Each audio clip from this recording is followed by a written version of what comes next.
After 7 years, the World Islamic Economic Forum is once again held here in a home country of the largest Muslim population in the world, inhabited by more than 250 million people, with around 45 million people under the consuming class category.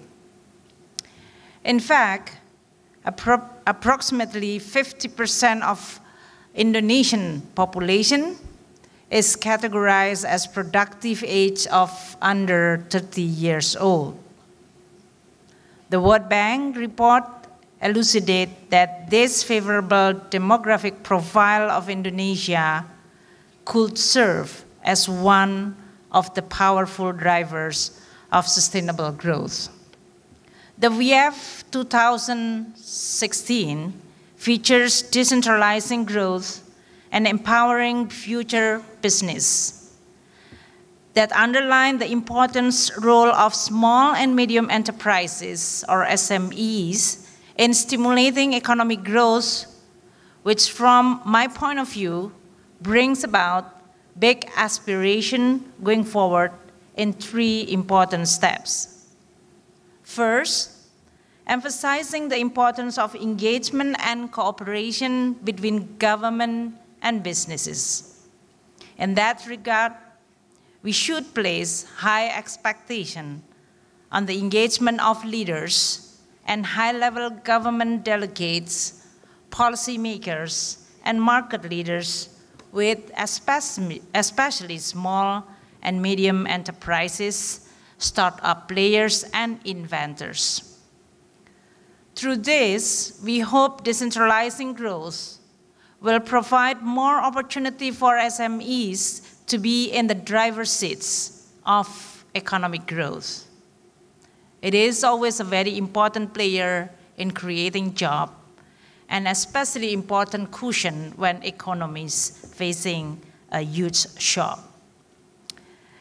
This 12th World Islamic Economic Forum is expected to not only bring this engagement, but also creatively include cultural exchange, with Dato' Musaita mentioned earlier, like the Membuka Fest, which will provide a stage and opportunity to motivate younger generation to start doing business.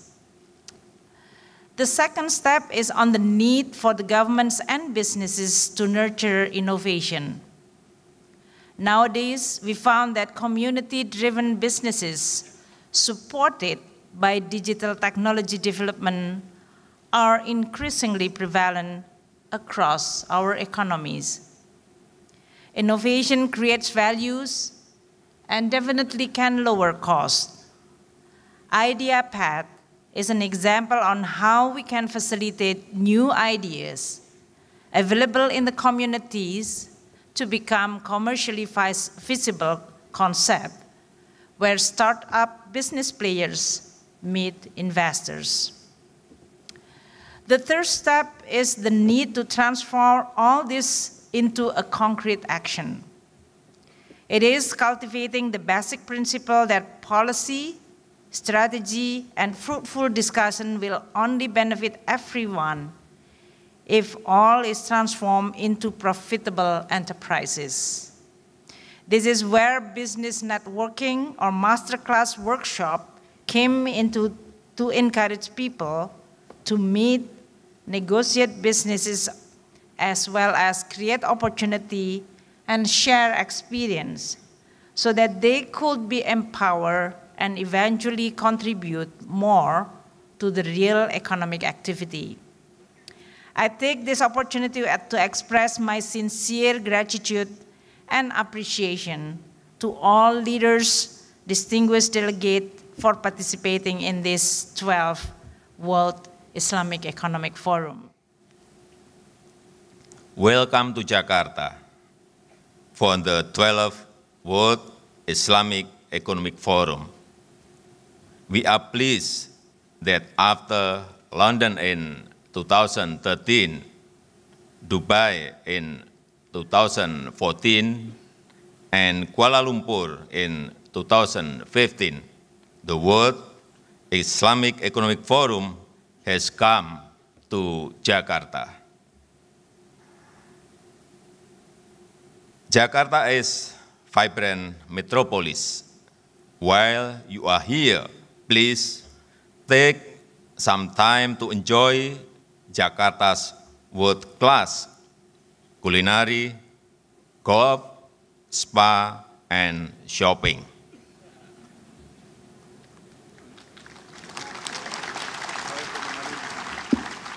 I hope you don't mind my praising Jakarta, because I was governor of Jakarta until 2 years ago.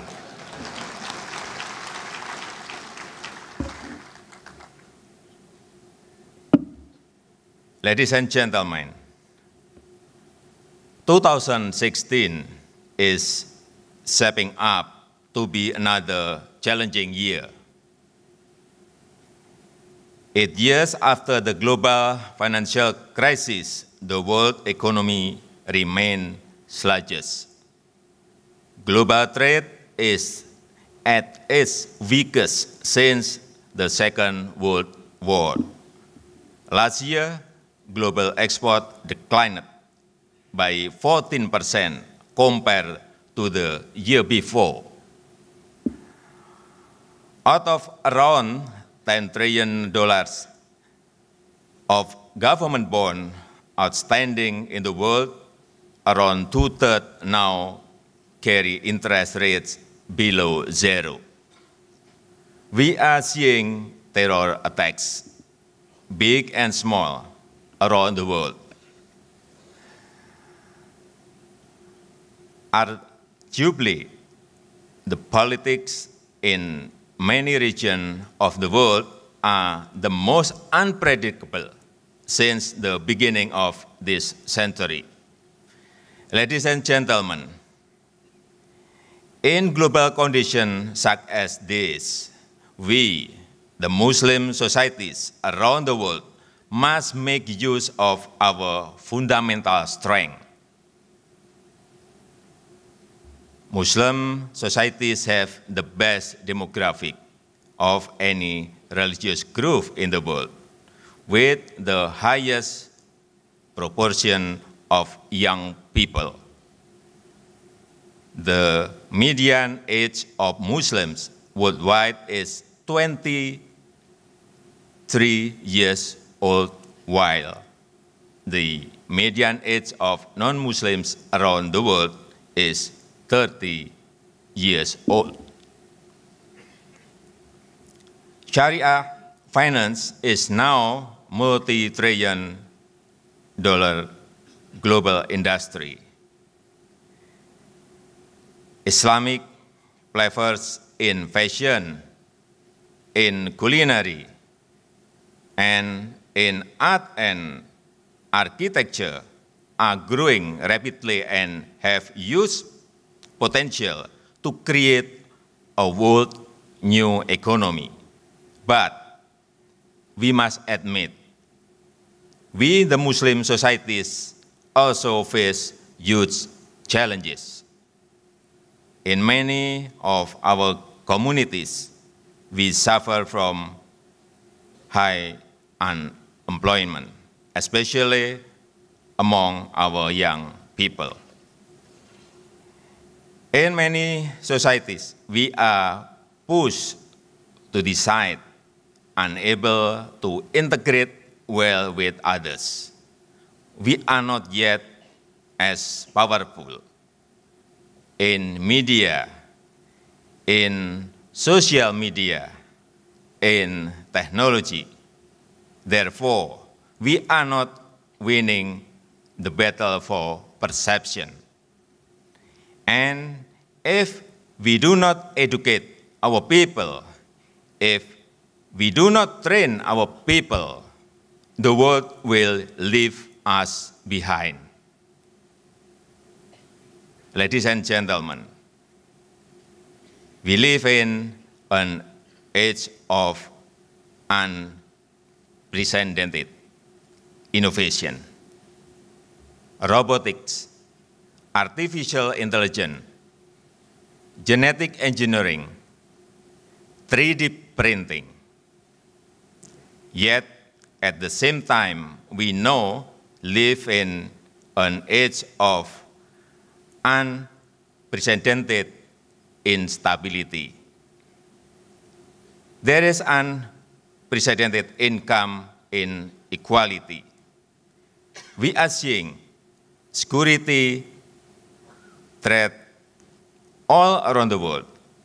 The world economy is soft and economic recovery is fragile.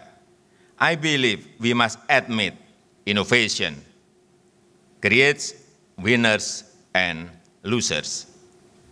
And as the innovation gets bigger, we will create bigger and bigger winners. And if we are not careful, also bigger and bigger losers. We need to be careful of innovation for the sake of innovation. We need to be careful of innovation which is motivated mostly by greed. We must ensure that innovation really contributes to the welfare of the people.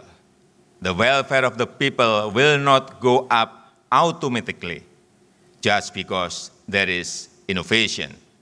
Innovation will make certain people extremely rich, but only government can make sure that the benefits of innovation are shared fairly also to the poor.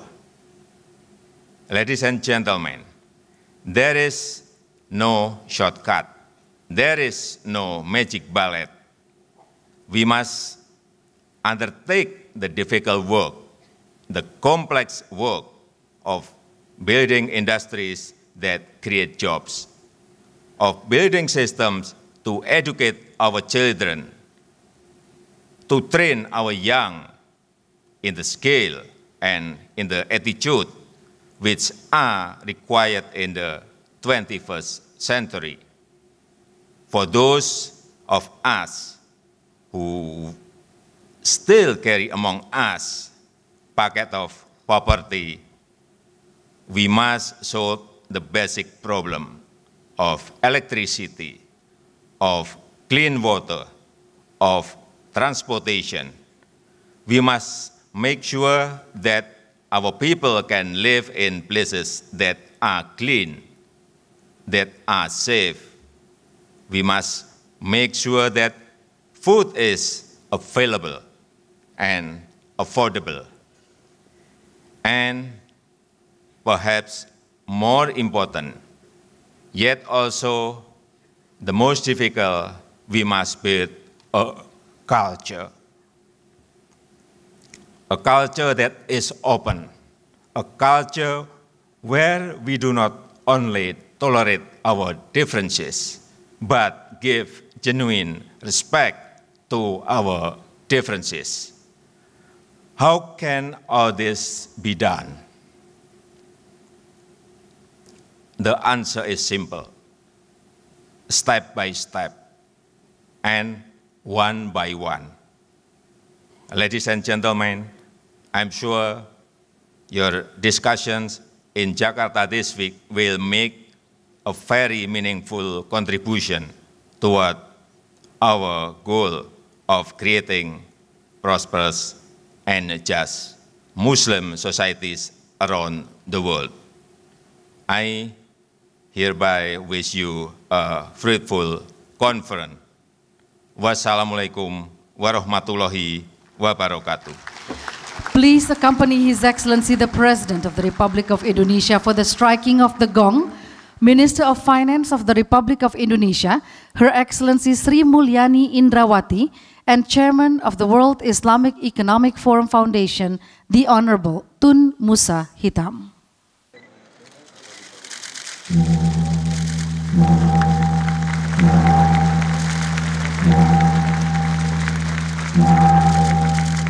The 12th World Islamic Economic Forum 2016 is officially open.